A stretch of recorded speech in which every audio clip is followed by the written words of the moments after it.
Good morning, friends. This is June 10th.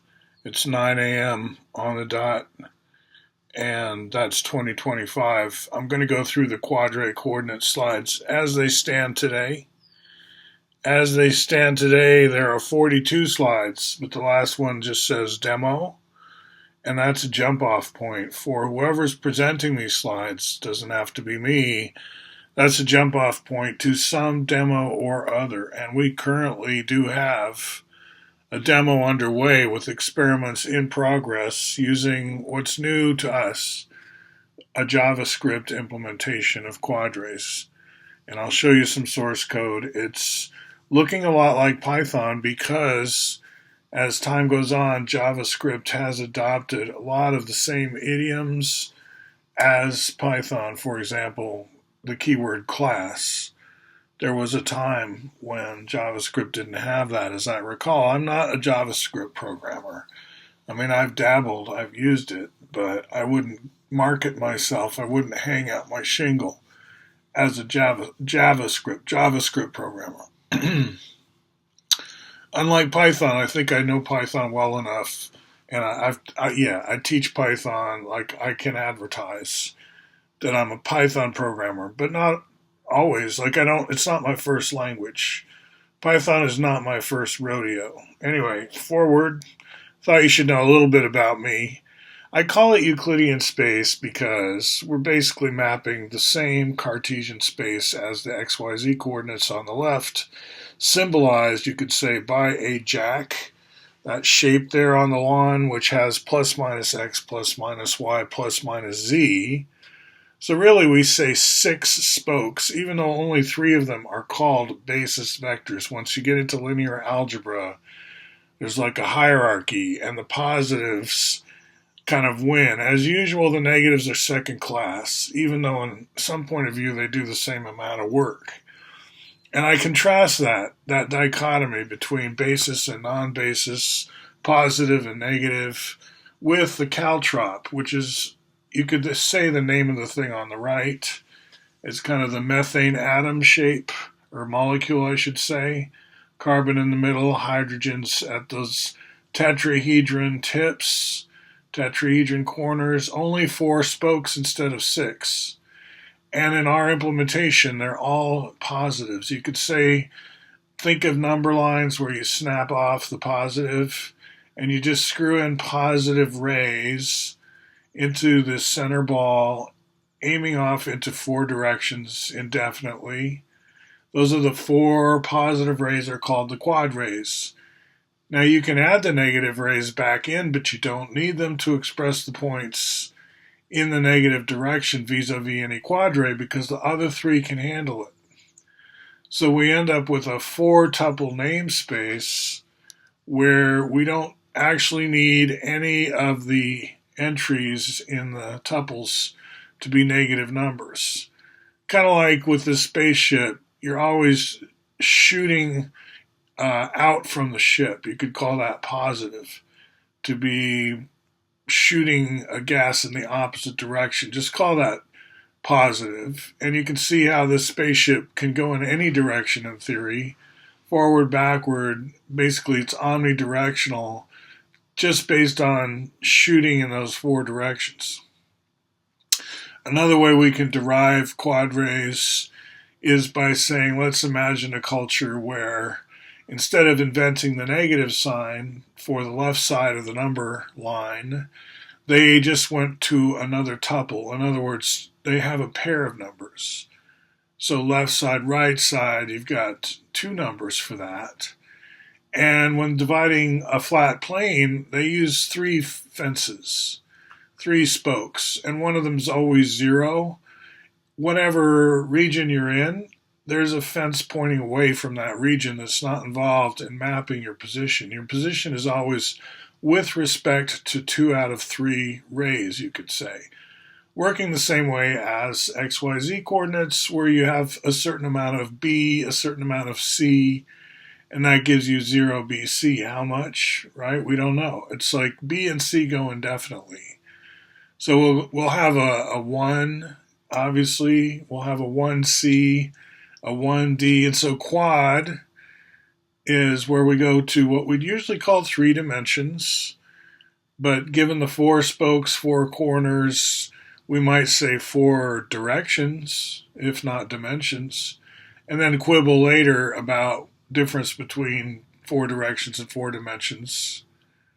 So quadrays have evolved over the years. I've recently written a short saying sort of why, the motivation behind them, and then some of the contributors, and how it really started out in a way with 2 alternative ways to sort of retrofit Bucky Fuller's synergetics with coordinate systems that were not XYZ flavored, that were more compatible with his rhetoric or his polemics. Bucky Fuller kind of takes on XYZ as a manifestation of rectilinear thinking, which he thinks we suffer too much of. He wants to give us alternative way to think in geometric terms that's less right angle based than we're used to, more 60-degree based, more equilateral triangle, less square, more tetrahedron, less cube. And that's what quadrays bring to the table. But there was another one by Clifford Nelson called it synergetics coordinates. And he used the Ada programming language, whereas my group was using Python, and we kind of forked early. We were like not on the same page. So quadrays is what I've developed. And I get help, of course, like the man in the cube here. I didn't draw him. That was commissioned. And then there's other help I've been getting very recently around establishing a color coding convention.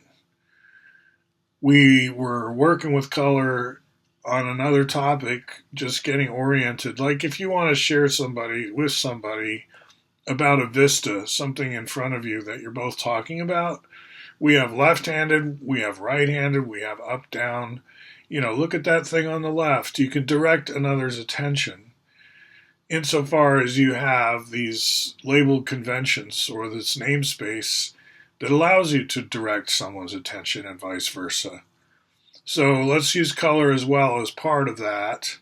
And so we can take the Cartesian octants, how X, Y, and Z crisscross at the center to give 8 regions of space, which you can differentiate by the combinations of positive and negative numbers it takes to address points in that octant. So this maps the XYZ system of 8 octants to the quadrays system of only 4 quadrants.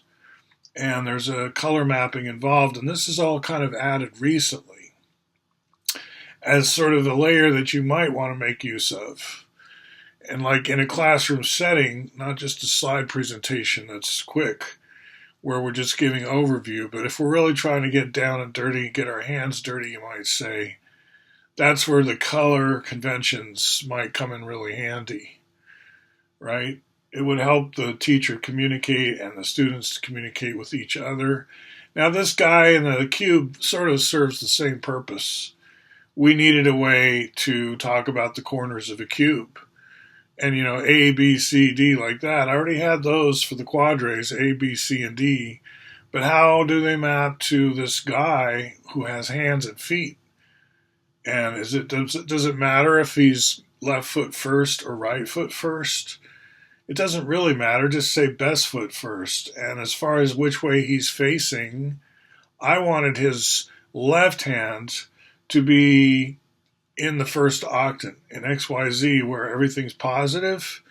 I would have his left hand in that octant and his right hand is kind of kitty corner, but still above. So still like, what do we have? The Z-axis pointing up. We have, let's see, is it the Z-axis that's pointing up? Yeah. And the X-axis is actually coming, you could say, out of, let's see, the way he's facing, he's not facing towards the negative X-axis exactly. He's tilted. He's coming out between positive Y and negative X-axis. It's the upper left cube that I'm looking at to read this stuff off and so forth. So some design decisions had to be made because the point was, how do we take this quadray coordinates and map them to XYZ so that we do have access to POV ray, for example, a ray tracer or blender, but in my case, POV ray. Or in the case of the demo project I'm going to show, JavaScript, OpenGL, these kind of things. We have to convert to XYZ at the end of the day. Maybe there'll be hardware that's natively Quadray sometime, but right now it's got to be clearly defined. And therefore, a lot of these slides, if you present them, if you learn this material, they're going to help you explain to your audience exactly the dimensions of this cube. It's the face diagonals of the cube that are unit. And by unit, I mean the diameter of an IVM ball. Because ultimately we're into the CCP packing of unit radius balls, but we also can call them unit diameter. If we call them unit radius, then diameter is going to be the number 2. And we do use that sometime. In fact, my Quadrays framework written in Python, you can see Python here on this slide, is designed around, I can say the diameter is 1, or I can say the diameter is 2. And it will sense which one I've chosen, and all the unit tests are designed to pass either way. Like whichever choice I make, it should work. That's how I've set it up. This, again, is getting back to a color coordinating scheme where we have colored balls. In the full glory of the system, we have both big balls and little balls to talk about which direction your XYZ rays are pointing and so forth. Or actually your tetrays, your quadrays, what directions are they pointing? So all this thinking and the lattice that we call the CCP is very related, as I said, to this notion of an isotropic vector matrix, which is all about edges connecting balls center to center, where the balls are packed together in what's called CCP, or cubic close packing. Or it's also called face-centered cubic lattice, so FCC. And what's really cool about the Quadrays, as you'll see at the top of this slide in the code, is that if I have a nuclear ball, just say a baseball, and I want to pack 12 baseballs around it, I can do so in such a way that there's like 6 in a plane around it, and then 3 on top, 3 in the bottom. It ends up making more hexagons around it, like 4 in total, but they crisscross each other, they share balls. Ultimately, it ends up being 12 balls around one ball in a certain shape, a shape we call the cuboctahedron. So picture balls growing, we'll have pictures of that, outward from the center ball, layer by layer, 12, 42, 92. What's cool and what this slide is showing is that in the Quadray system as developed in this slide deck, it's combinations of 1, 1, 2, 0. So any combination of 2, 1, 0, 1 or 2, 1, 1, 0 or 1, 1, 2, 0. It turns out there's 12 combinations, and those are the spokes or the vectors from that nuclear ball to its 12 around it in the first layer. And given that, with an algorithm, we can repeatedly visit each ball in layer n and get the balls in layer n plus 1 simply by checking to see which balls we already have and not keeping those, so that the next layer is all new balls. So we look in all 12 directions around every ball in layer n, and those that are new are going to be in layer n plus 1, and we keep those, and we file them away as the next layer, and so on. So we can generate successive layers of the IVM packing out from a nuclear sphere, starting with quadrays in all combinations of 2, 1, 1, 0. So there's out to layer 2, 42 spheres. We call that a 2 frequency, counting the number of intervals between balls. And there's 3 frequency, so that would be 1, 12, 42. That would be 92 balls in this layer. In other words, 10 times f to the second power, f being 3 in this case, frequency 3 to the second power, 9 times 10 plus 2, 92. So 10f to the second power plus 2, where f is the layer number starting with the center ball being layer 0. So layer 1, you say 10 times 1 to the second power plus 2, you get 12. Layer 2, 10 times 2 to the second power, you get 40 plus 2 is 12. Here, again, count the intervals between balls along an edge. 1, 2, 3, 4 frequency. 4 to the second power, 16 times 10, 160 plus 2. This layer of balls around the previous layer and so on, accumulating number of balls, is 162, and so on. So the practical use of Quadrays, you could say, is to generate a CCP lattice taking advantage of the fact that your coordinates are going to be entirely positive integers or 0, right? And that's very nice when it comes to finding the uniqueness of an address. You don't have to worry about arriving there using floating point calculations and having like fuzziness of floating point. Integers are nice to work with. We like having all integer coordinates for all these balls, and we like having all integer coordinates for these 26 points around any point. So starting at a ball center, there's those 12 I told you about, and those would be in yellow on this diagram. And those would be O, P, Q, R, S, T, U, V, W, X, Y, Z. Those 12 points would be those of the cube octahedron, but more internal to that, you can get the points of a cube. You start with the tetrahedron of the quadratic coordinates. And remember, it's the face diagonals of, or the edges of the containing tetrahedron, in other words, face diagonals of the cube that are the diameter of the CCP ball. So the spokes themselves are not unit length, even though I have like coordinate 1, 0, 0, 0. The distance formula has a constant in it, such that I get back the same distance as if it were the XYZ coordinates of that same point, and it would be of length second root of 6 over 4. Going from the center of a cube out to any corner, where it's the face diagonals of that cube that are 1, gives me spoke length of square root of 6 or second root of 6 over 4. So with that beginning and the operation of vector addition, I get this treasure trove of 26 points that really begin the concentric hierarchy of synergetics. And here we have a precise mapping of, say, the cube, octahedron, inverse tetrahedron. So the cube is made of the tetrahedron and its inverse, gives you the 8 points you need for a cube of volume 3 in the synergetics hierarchy. Why? Because our unit of volume is that tetrahedron. Inside that cube of volume 3, 1/3 of that is 1. So we have a different model of how to get the third power of a number geometrically. We don't just construct a cube. I have other videos on this, including my most recent.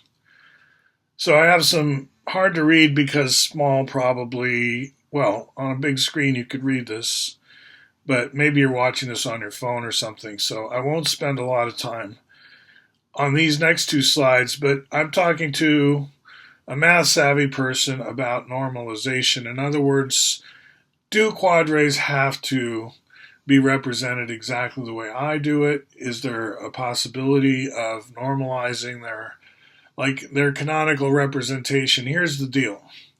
If I add 1, 1, 1, 1 to any vector, any quadray vector, ultimately I'm not adding anything because 4 arrows pointing in the 4 directions to the corner of a tetrahedron, think of a tug of war. Those 4 pulling against each other actually cancel out to 0, 0, 0, 0. So there's something we could call canceling, and there's something we could call lowest terms. So that I want to have a convention where, like I showed you on an earlier slide, one of the vectors isn't needed, it's dormant, because the point we're graphing, the point we're addressing, is always in a quadrant, and there's always only 3 of the 4 quadrays that bound any one quadrant. So the fourth quadray doesn't need to participate, and therefore we always have a 0 in our convention for doing the canonical representation. And I'm saying there's an equivalence class, to sound mathy, of other ways to represent the same point using quadrays, unless we specify what is lowest terms. And we do that. We make that part of our protocol.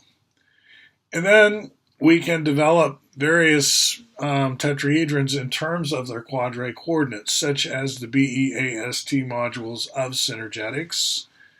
And then we compute both their IVM and XYZ volume using algorithms, in some case, algorithms specifically designed to work with quadrays natively. So if I have the 4 points of any tetrahedron in quadray coordinates, I can put those directly into a determinant, multiply by 1/4, and get the tetra volume. So that's this formula right here, suggested to me by Tom Ace. So we're showing how in our synergetics world, when I multiply 2 times 2 times 5, I'm not necessarily thinking of a prism or a rectilinear structure or a beam.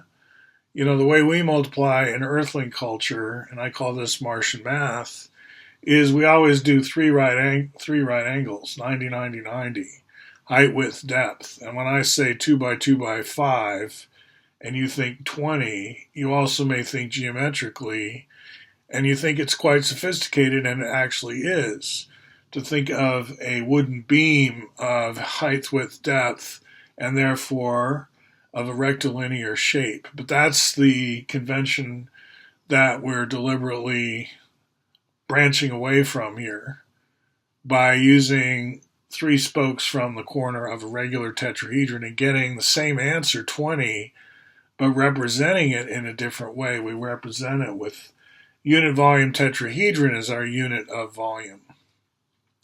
So that previous LaTeX rendering of the formula algorithm here being more Pythonic in rendering, and therefore using formulas such as this, we can compute the volume, say, of the A module or the B module. And using SymPy, which is Python's symbolic algebra, where we don't necessarily reduce to floating point until the very end, if we do it all, we can leave everything as algebraic. Like fractions will be A over B. They won't be like point something. They'll be algebraic, and second roots will stay in the expression if they belong there. So 1 over 24 is my precise volume. And then I get into, for the A module, the B module, Waterman polyhedra turn out to be especially amenable to quadray treatment because, again, what is a Waterman? All of its vertices are at the centers of CCP balls. But the criterion for if you're included or not in the convex hull is maximum convexity. In other words, you've got an outermost distance that bounds it, and then you pick up all the vertices in as spherical an object as you can muster using only CCP balls. That was how Waterman started out. He branched out to have families of Watermans depending on what they're centered around. Maybe a void, if not a ball, in the CCP.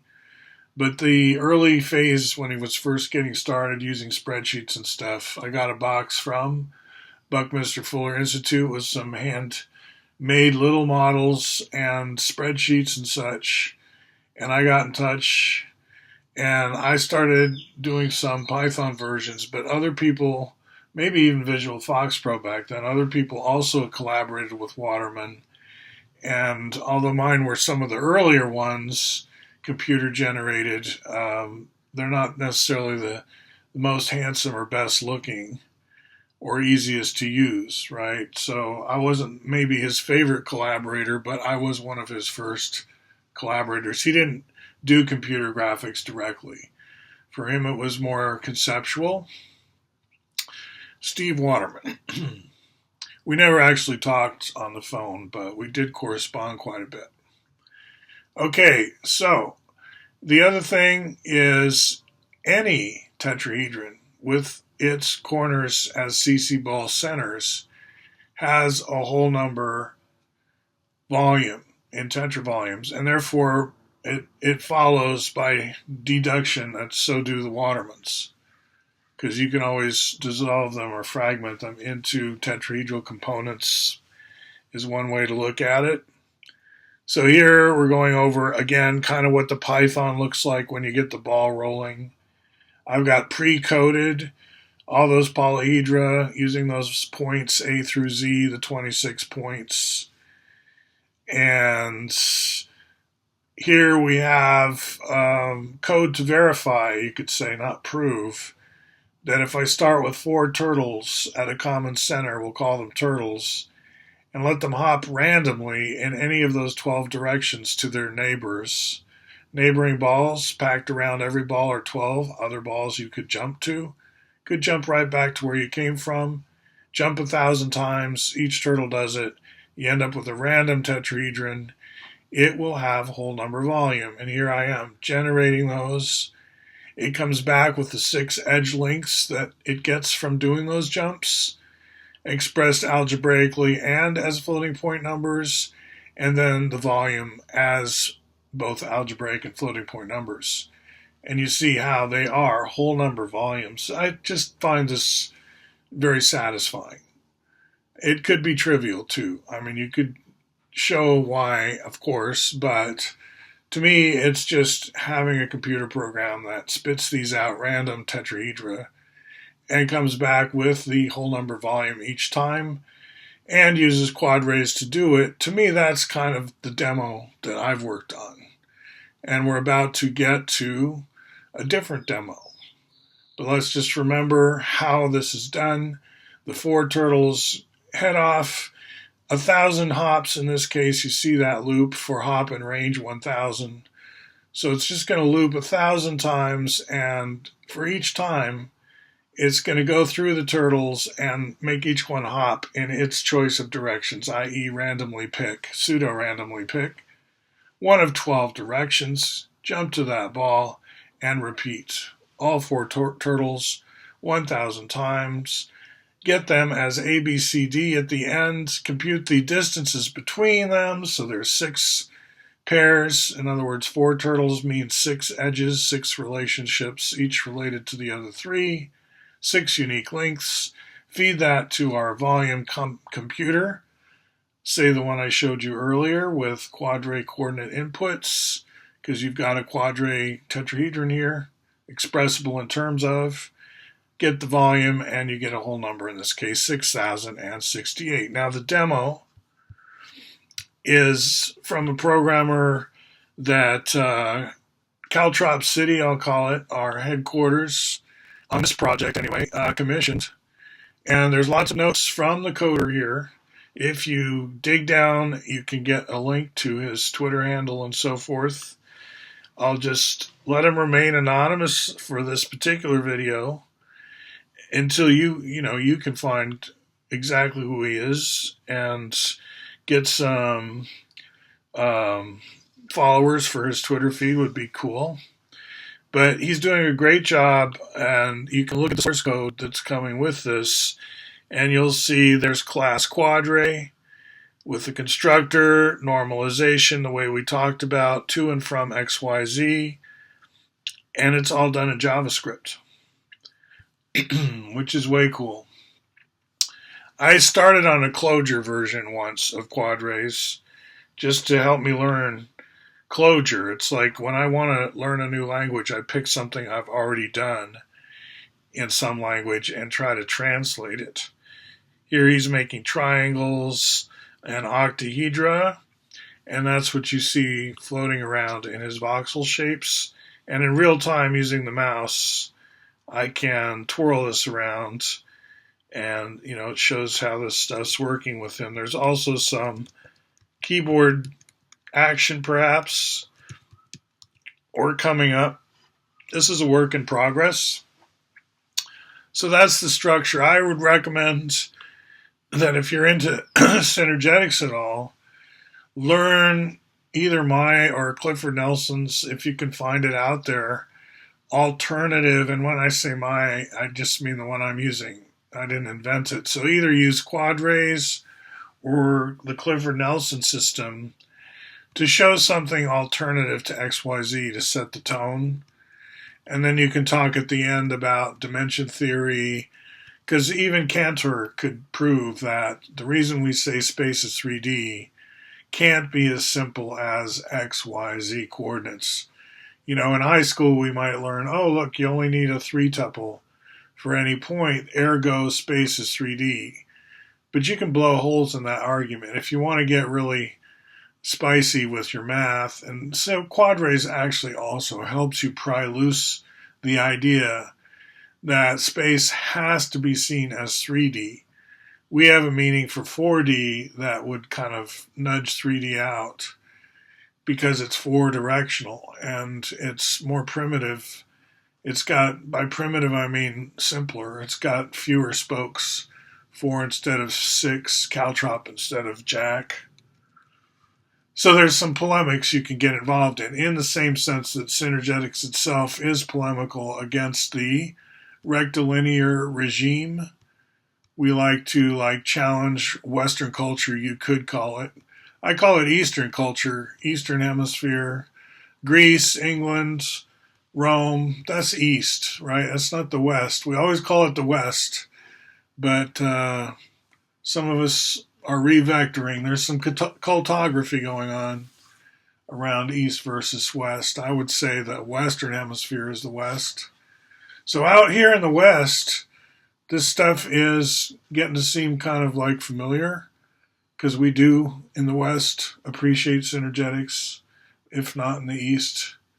All right, so join us in our Cascadian synergetics sometime, where we regionalize synergetics to reflect its Cascadian origins, in terms of, the coloration added here, how we spin it.